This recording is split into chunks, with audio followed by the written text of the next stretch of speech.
Fourier cosine transform, Fourier cosine, Fourier cosine transform, Fourier cosine transform. ठीक है, the function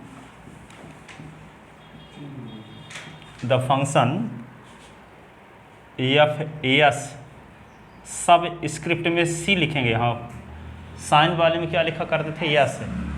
the function f s subscript में c, defined by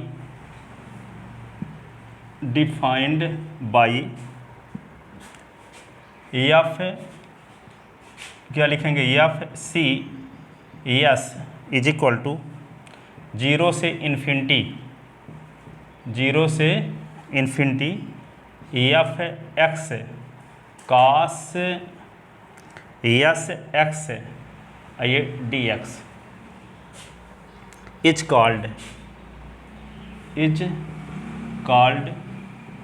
क्या कहते हैं इसी को, Fourier cosine transform, Fourier cosine transform. ठीक है, Fourier cosine transform of f x in interval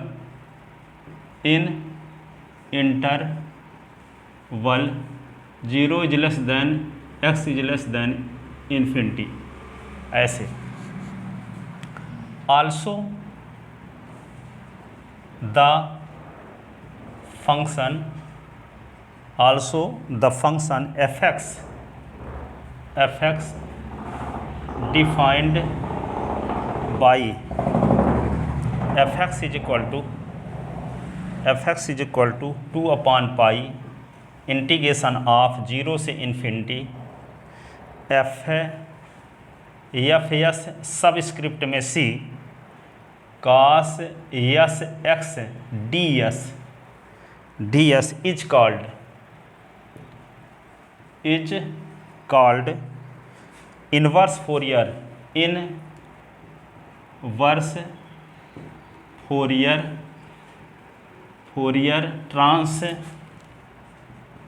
transform of f s subscript में c. ठीक है ना।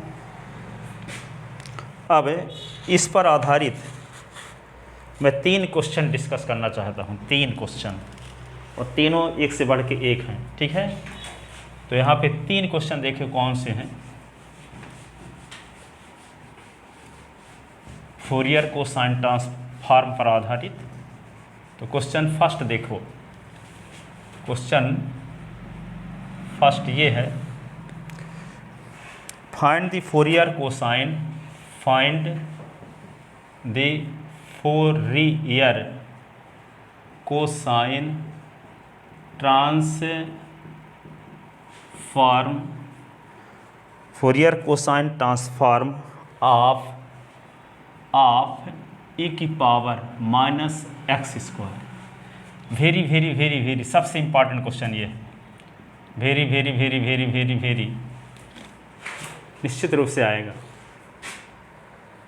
ठीक है, क्वेश्चन नंबर 2 डिस्कस करेंगे। ठीक है, find the Fourier cosine, Fourier cosine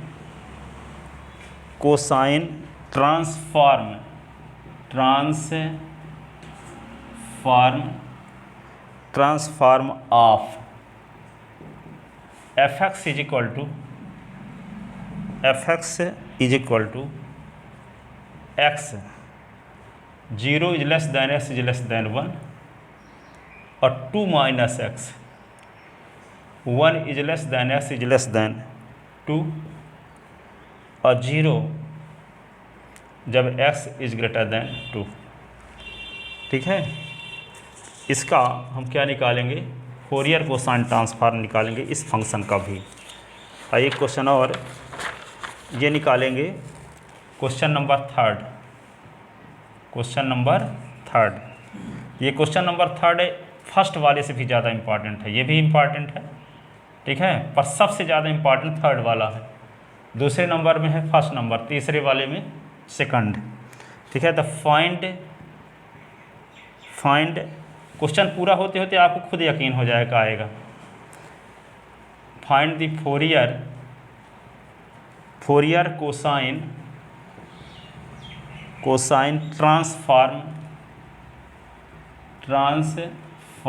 of fx is equal to 1/1 plus x square. Hence find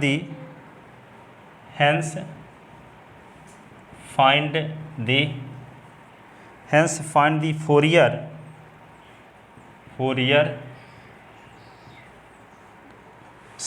sine transform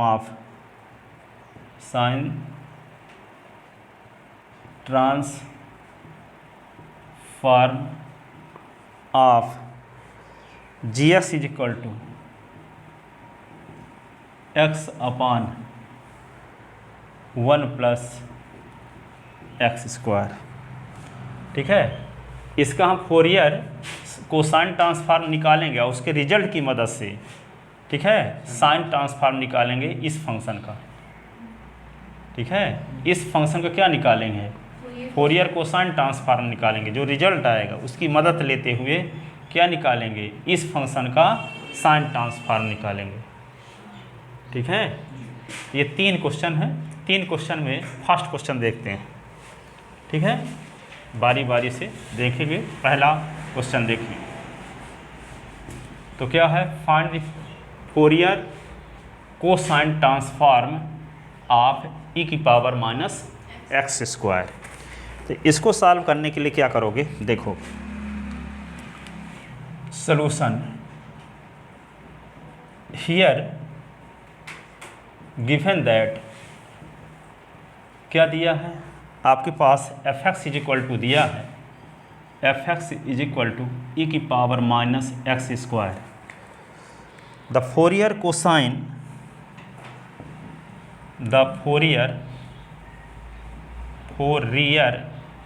cosine transform of fx is given by, किससे दिया जाता है, एफ सब स्क्रिप्ट में सी, 0 से इन्फिनिटी, फिर क्या लिखेंगे, F x cos s x D x, यही ना। अब इसको अपनी सुविधा के लिए, ठीक है, एफ एस सी, इसको बार बार कौन लिखे, तो इसको अपनी सुविधा के लिए क्या मान लिए हैं, आई, ठीक है। किसको मान है, आई, एफ एस सी को।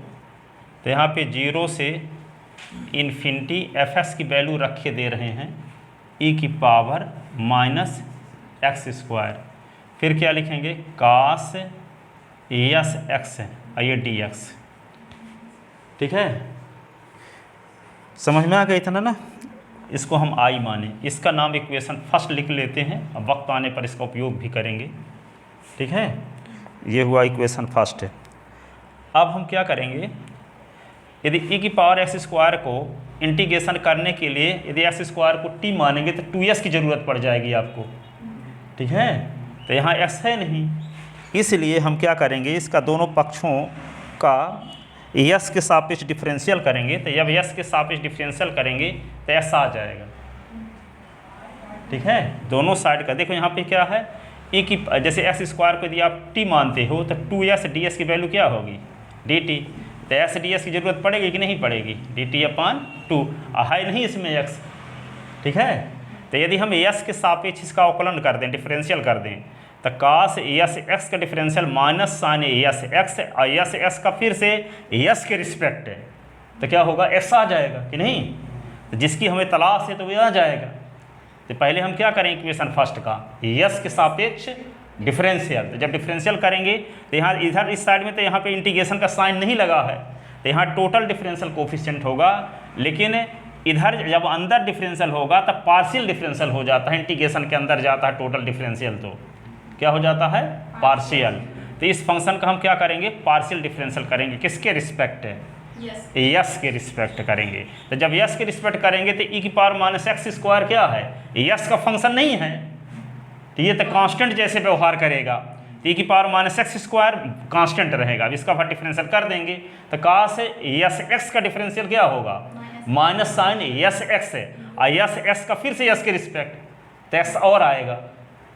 ठीक है, तो क्या करते हैं देखो, तो differentiating equation first, differentiating equation first with respect to s, s के रिस्पेक्ट डिफरेंशियल करते हैं। किसके रिस्पेक्ट? यस के रिस्पेक्ट। ठीक है, तो di/ds 0 से इन्फिनिटी, ठीक है ना, ये होगा del/del e⁻⁻x² cos yes x, ये dx ऐसे। तो di/ds 0 से इन्फिनिटी, इसको क्या करेंगे? e⁻⁻x², तो यहाँ पे कांस्टेंट है तो -x² constant, cos yes S का क्या होगा? माइनस साइन यस एक्स, और del/del यस एस का फिर से ये dx ऐसे। तो di/ds, इसको क्या लिखेंगे? 0 से इन्फिनिटी e⁻⁻x², इसका तो माइनस पहले आ जाएगा। ठीक है, देखो यस एस का यस के सापेक्ष एक्स आएगा। ठीक है, तो एस यहाँ लिख लिए, और फिर क्या लिख लेंगे? साइन यस एक्स, ये क्या होगा? dx ऐसे लिख लिए ना। di/ds = माइनस 0 से infinity x e⁻⁻x² sine s x और dx। इतना समझ में आया ना? अब आगे देखो,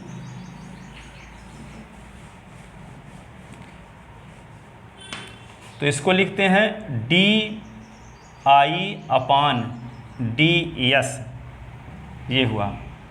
ये माइनस बाहर हो गया, माइनस तो रहेगा ना बाहर, ये माइनस बाहर, ये क्या होगा? 0 से इन्फिनिटी, ये हो गया x e⁻⁻x² और साइन यस एक्स, ये dx है। अब आप लोग ब्रह्मी क्लास में पढ़े थे आइलेट, पढ़े थे कि नहीं? आइलेट का मतलब inverse trigonometric function, sine inverse, cos inverse, logarithm function log S, algebraic function क्या? एक्स अथवा एक्स की कोई पावर। ठीक है, trigonometric function sine x cos x. ठीक है, एक्सपोनेंशियल फंक्शन e⁻x e⁻ax ऐसे। ठीक है, तो इनमें से पहले क्या होगा? इन दो फंक्शन में से इनवर्स ट्रिग्नोमेट्रिक फंक्शन है तो इसको प्राथमिकता पहले दी जाएगी, उसको फर्स्ट फंक्शन मानेंगे। तो इनमें इनवर्स ट्रिग्नोमेट्रिक फंक्शन है? नहीं है, तो इसका काम ये तो है ही नहीं, एब्सेंट है। लॉग वाला कोई फंक्शन है? नहीं, ये भी नहीं है। अब algebraic function, algebraic function x e⁻x, ये इसी के साथ काम करेगा, क्योंकि x² का डिफरेंशियल 2x, ये दोनों को एक साथ मानेंगे, है ना। तो एक्सपोनेंशियल के साथ इसको मिला लिए। अब इसको छोड़ दो, इसको भी। अब यहाँ पे क्या है? ट्रिग्नोमेट्रिक फंक्शन ये है, तो इसको फर्स्ट फंक्शन मानेंगे और इसको सेकंड, ये तो इसी का सप्लीमेंट है। ठीक है, तो यहाँ पे इसको फर्स्ट मानोगे, इसको सेकंड, साइन यस एक्स को फर्स्ट, इसको सेकंड। ठीक है, क्योंकि टी पहले आता है, ई बाद में आता है ना, तो इसको फर्स्ट मानेंगे, इसको सेकंड, इन दोनों को सेकंड मानेंगे। ठीक है, और इंटीग्रेशन बाई पार्ट करेंगे, खंडशः समाकलन करेंगे। दो फलनों के गुणनफल का समाकलन क्या कहलाता है? खंडशः समाकलन, इंटीग्रेशन बाई पार्ट। ठीक है, तो देखो आगे अब करते हैं इसका। तो di/ds, तो ये माइनस तो बाहर रखो, फिर क्या लिखोगे? First function into, first function into, तो क्या लिखोगे? Sine s x into integration of second, तो ये हो जाएगा x e की power minus x square d x, ये हुआ first function into integration of second. फिर क्या होगा, फर्स्ट फंक्शन का डिफरेंशियल, फर्स्ट फंक्शन का डिफरेंशियल तो डी अपॉन डी एक्स है, ठीक है, sine s x first function का डिफरेंशियल। दूसरे फंक्शन का इंटीग्रेशन तो क्या होगा, एक्स ई की पावर माइनस एक्स स्क्वायर, ये क्या होगा डी एक्स। इन दोनों के मल्टीप्लिकेशन का फिर से इंटीग्रेशन ऐसे। फिर ये सब की लिमिट क्या है यहाँ, 0 से इन्फिनिटी, 0 से इन्फिनिटी। अब देखो क्या करोगे, तो D i upon d S ये होगा माइनस, इसको क्या करोगे,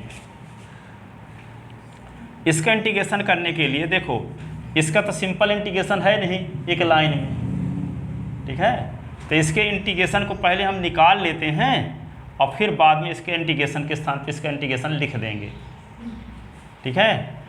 तो हियर वी सी दैट, यहाँ मान लो इक्वेशन क्या है, कुछ डालें अभी, ये हो गया फर्स्ट,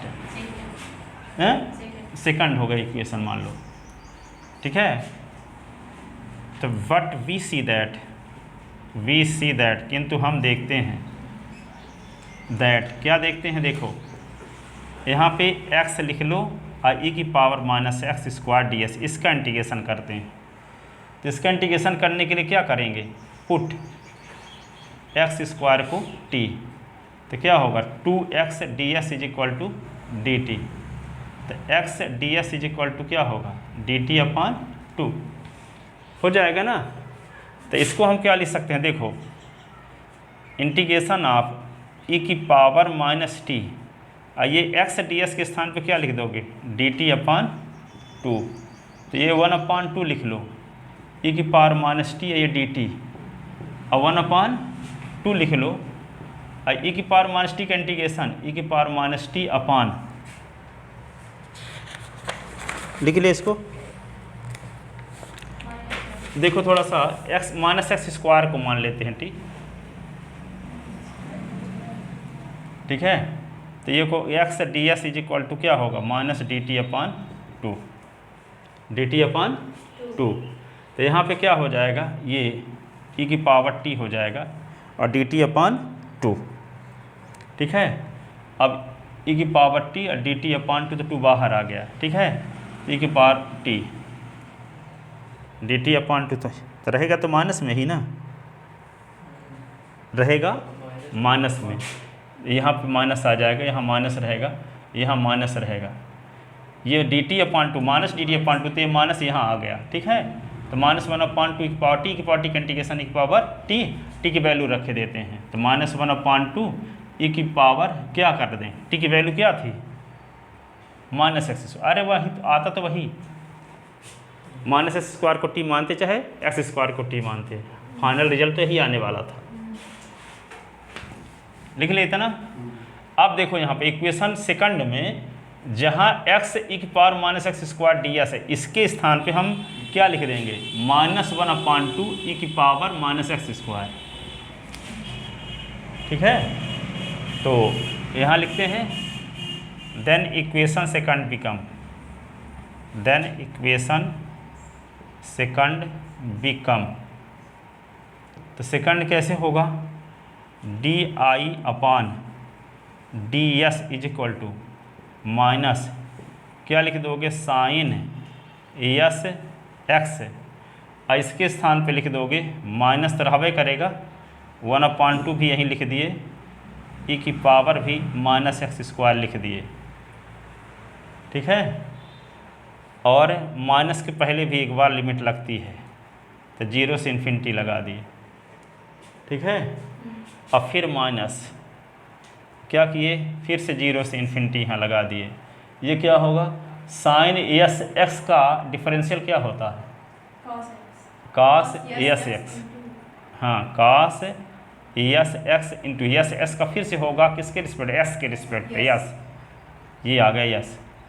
इसका इंटीग्रेशन तो जान ही चुके हो -1/2, ये इंटू है वाला, एस न मान लेना, इसलिए हम गुणा का चिन्ह नहीं बना रहे हैं, मान इंटू 1/2 ई की पावर माइनस एक्स स्क्वायर, ये क्या होगा dx, ठीक है, ऐसे आ गया। अब इसको क्या लिखेंगे, डी आई, अगले लाइन ऊपर लिखते हैं,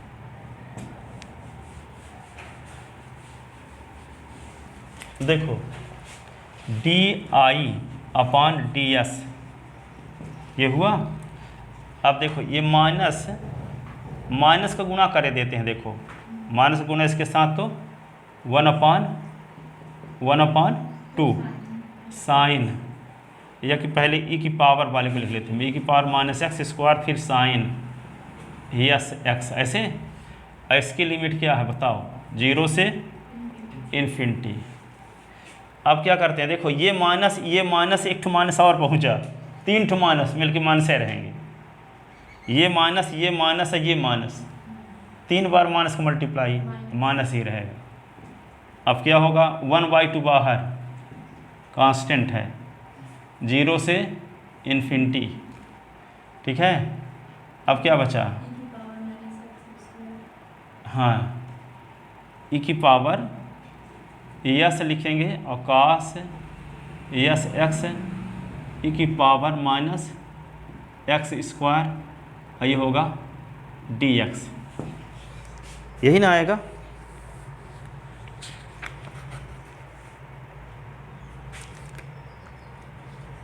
ठीक है ना।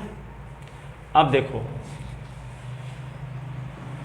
अब s के रिस्पेक्ट इंटीग्रेशन हो रहा है तो यस भी अचर माना जाएगा, तो यस को बाहर निकाल लेते हैं।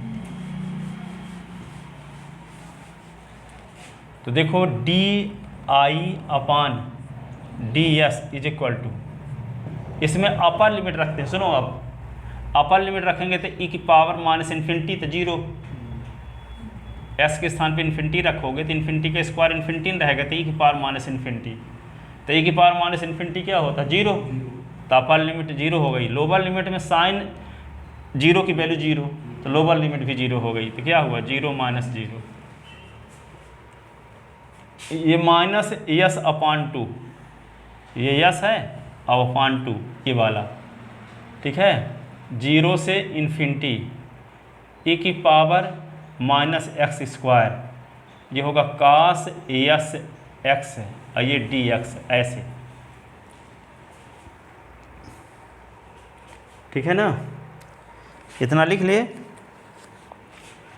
अब देखो d i upon d s is equal to minus s upon 2, जिसका इंटीग्रेशन करना शुरू किए थे यही था, देख लो चाहे इक्वेशन फर्स्ट में आई जिसको माने थे, देखो है यही जिसको आई माने थे, इसी को ना आई माने थे, तो यहाँ पे आई लिख देते हैं, ठीक है। From first i is equal to क्या था 0 से इन्फिनिटी ई की power minus x square cos s x ये डी एक्स, ये हुआ, ठीक है। अब आप लोग जब 12वीं क्लास पढ़े थे तो उसमें एक चैप्टर पढ़े थे डिफरेंशियल इक्वेशन, तो डिफरेंशियल इक्वेशन को सॉल्व करने के 3 मेथड पढ़े थे, वेरिएबल सेपरेबल मेथड, होमोजेनियस और लीनियर डिफरेंशियल इक्वेशन।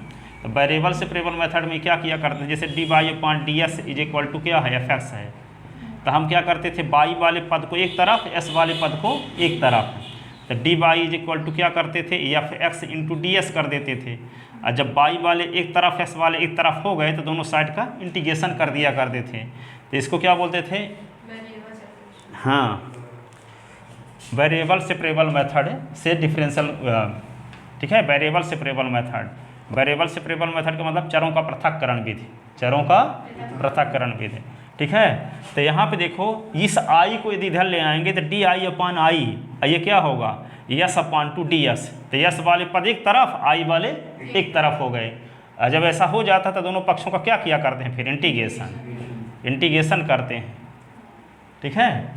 तो यहाँ पे इसको वेरिएबल डिफरेंशियल इक्वेशन है, ठीक है, वेरिएबल सेपरेबल मेथड से सॉल्व होने लायक है, ठीक है, चरों के पृथक्करण विधि से हल होने लायक अवकल समीकरण है, ठीक है।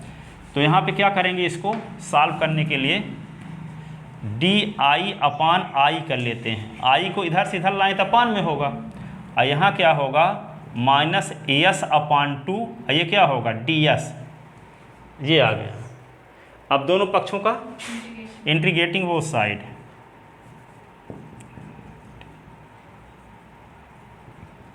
बोथ साइड, तो क्या होगा, ये क्या होगा डी आई अपान आई, ये 1/2, ये होगा यस डी एस, ठीक है।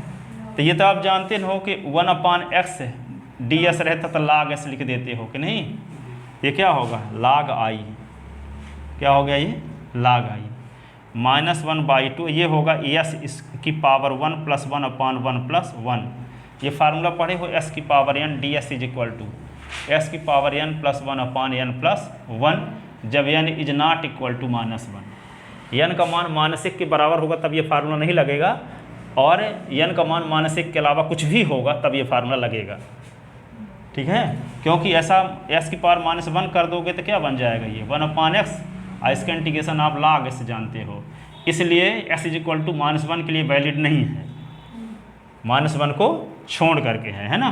तो यहाँ पे क्या है s की पावर 1 था तो 1 + 1/1 + 1 है, ठीक है। और प्लस क्या लिख देंगे c, इंटीग्रेशन कांस्टेंट है, तो ये होगा log i = -1/2, ये क्या होगा s² + c, ठीक है।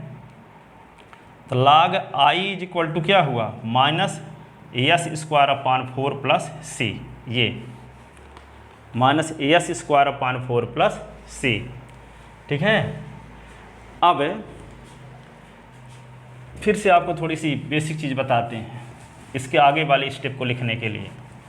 ये आप लोग पढ़े थे किस क्लास में, 9th क्लास में, 2 की पावर 3 = 8 है, तो कहते हैं कि नंबर 8 का बेस 2 पर log 3 है, नंबर 8 का बेस 2 पर log 3 है, तो नंबर 8 का बेस 2 पर log 3 है, तो इसको लिखते कैसे हैं log of 8 to the base of 2 = 3, क्या लिखते हैं log of 8 to the base of 2 = 3।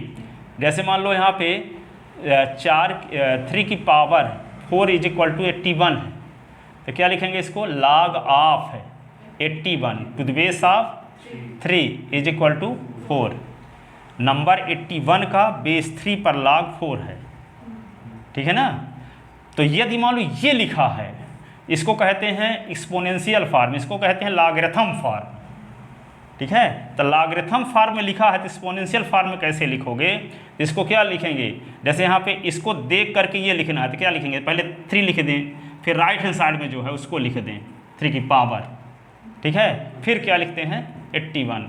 तो यहाँ पे क्या है i है, तो इसका मतलब कोई i है तो उसमें बेस e है, ठीक है। जैसे ऐसे अब जानते हो कि e की पावर 1 बराबर e, तो क्या लिख देते हैं log of e to the base of e = 1, e की पावर 0 = 1, तो क्या लिख देते हैं log of 1 to the base of e = 0, तो कहते हैं log 1 का मान 0 होता है, ठीक है। 10 की पावर 1 बराबर 10, तो क्या लिखते हैं log of 10 to the base of 10 = 1, तो जब बेस में कुछ ना लिखा हो तो क्या माना जाता है e, ठीक है। तो यहाँ पे क्या है log i है, इसको क्या लिखेंगे log of i to the base of e, ठीक है।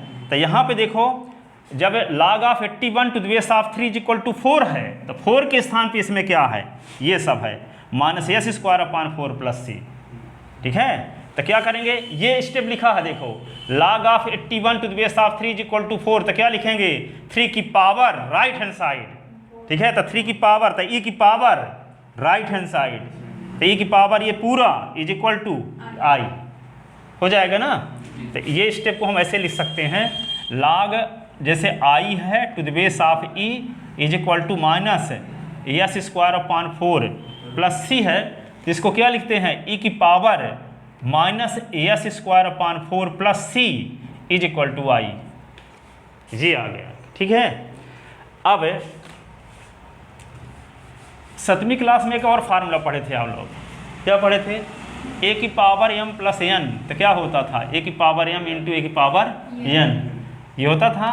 तो इसी को हम क्या लिख सकते हैं, e की power minus S square upon 4 e की पावर c, e की power c is equal to क्या होगा i, ठीक है। e की पावर c कांस्टेंट है, तो अपनी सुविधा के लिए इसको a मान लेते हैं, लेट e की पावर c को क्या मान लिए a, तो i इज इक्वल टू क्या, यहाँ पे e की पावर होगा माइनस एस स्क्वायर अपान 4, ये a इज इक्वल टू आई, तो i इज इक्वल टू क्या हुआ a e की power minus S square upon 4,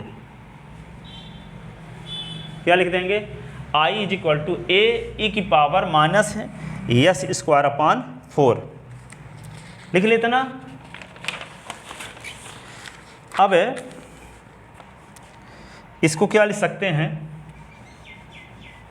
constant सी की वैल्यू ना निकालते थे, थोड़ा इसको व्यवस्थित किए तो सी बदल गया ए में, तब ए की वैल्यू यहाँ निकालना पड़ेगा।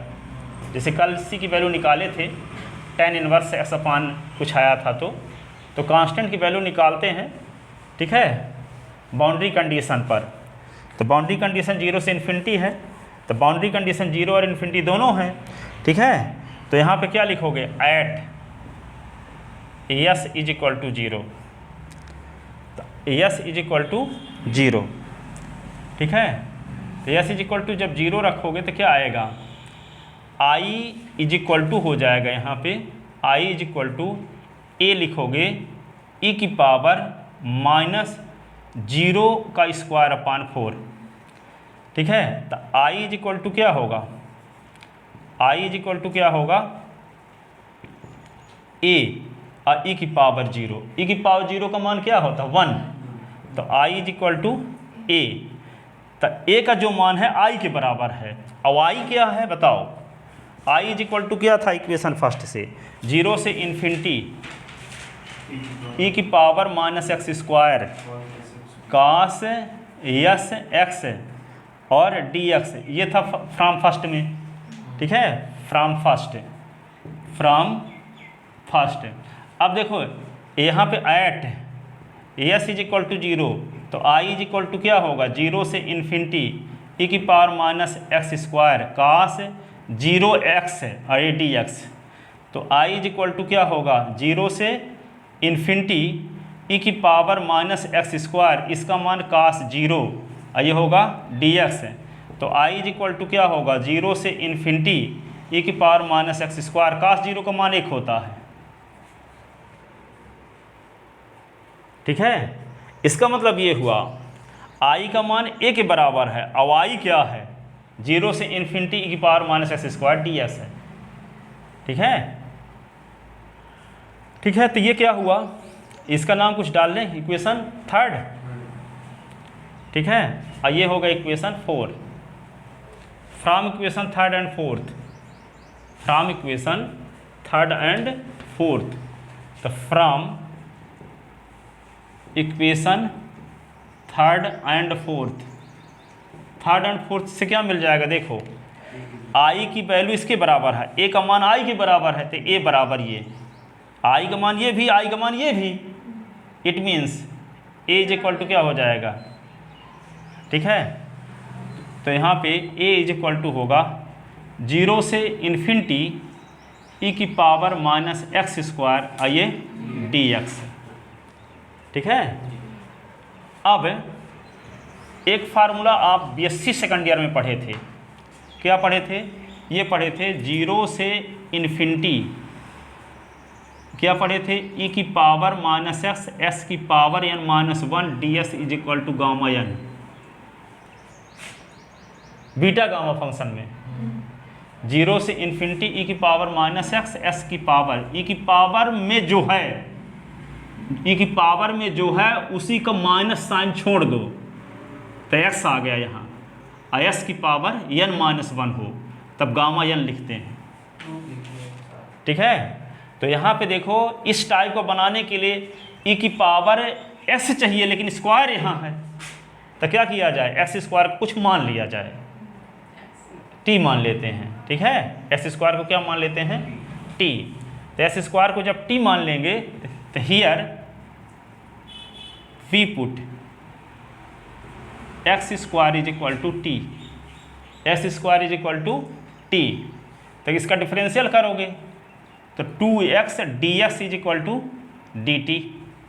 तो x ds is equal to d t upon 2, ठीक है। तो x ds is equal to d t upon 2। और जब x square is equal to t तो यहाँ पे देखो s की वैल्यू क्या होगी, अंडर रूट टी, s की वैल्यू अंडर रूट टी, ठीक है। तो यहाँ पे क्या होगा देखो, ds इज इक्वल टू होगा dt अपॉन 2x है, s की वैल्यू यहाँ है नहीं तो s के स्थान पे क्या लिख दिया जाए, रूट टी।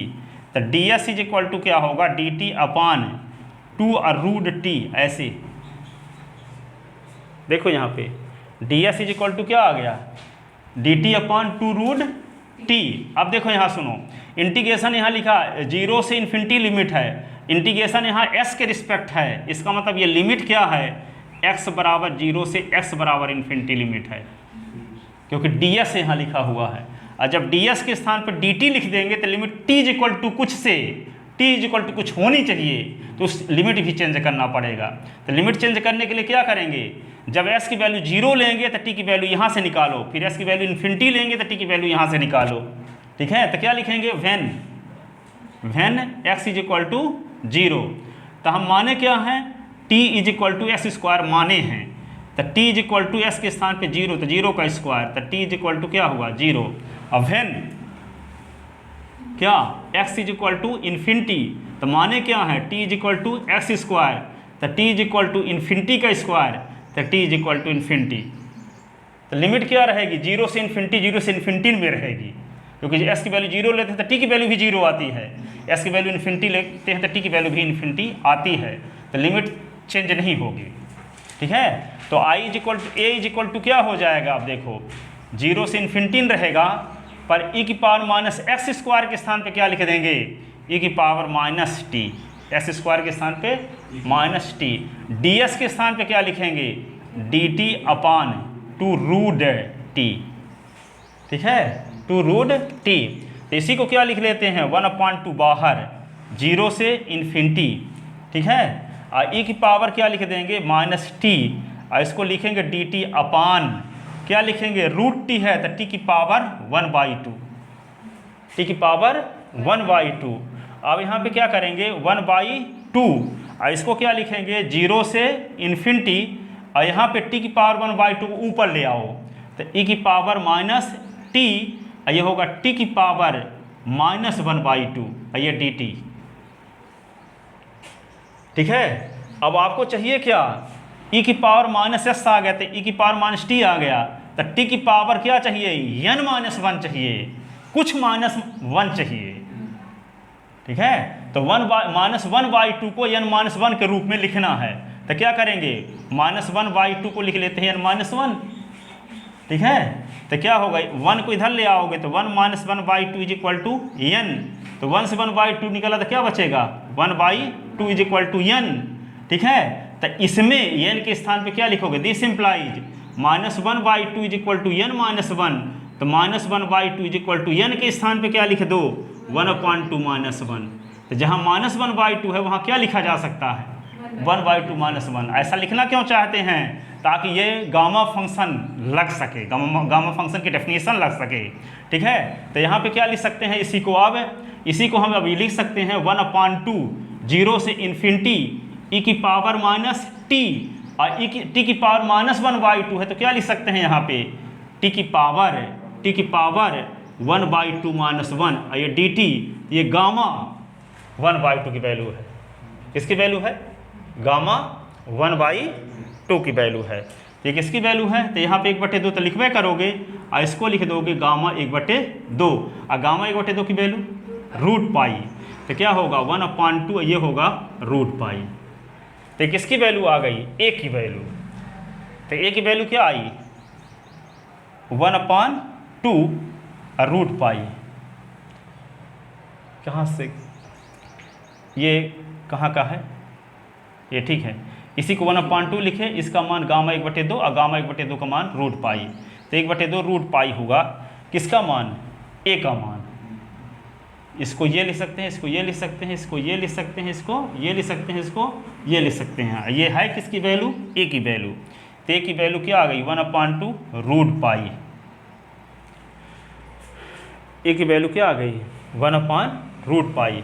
ठीक है, तो यहाँ पे देखो ये वैल्यू जो आई, इसका नाम रख लेते हैं फिफ्थ है। ए की जो वैल्यू आई है थर्ड में रख दो। Putting the value of A in equation third, putting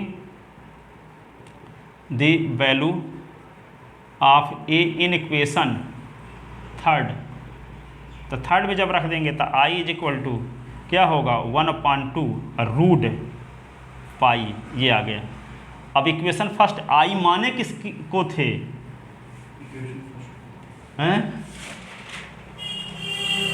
किसको आई माने थे शुरुआत में? नहीं, आई किसको मान लिए थे शुरुआत में?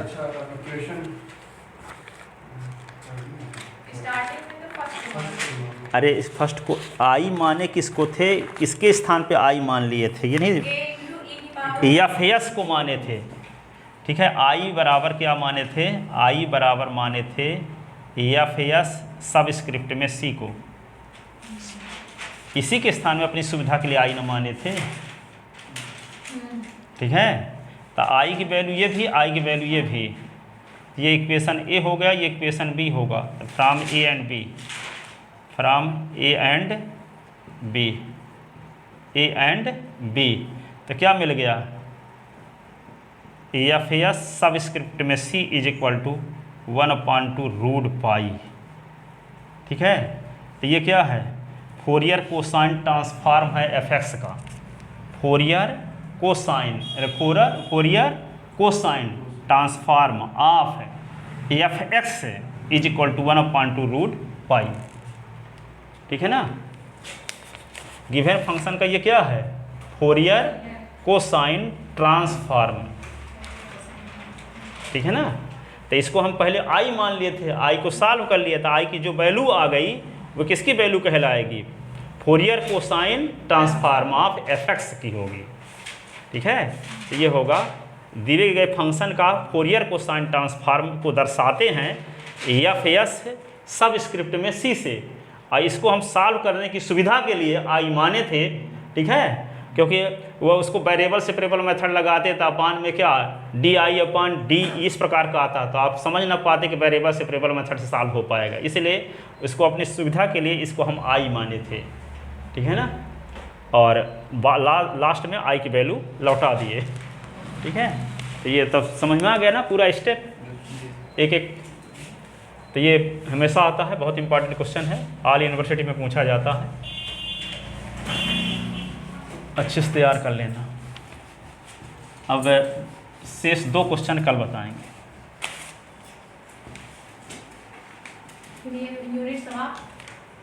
यूनिट अभी कहाँ समाप्त?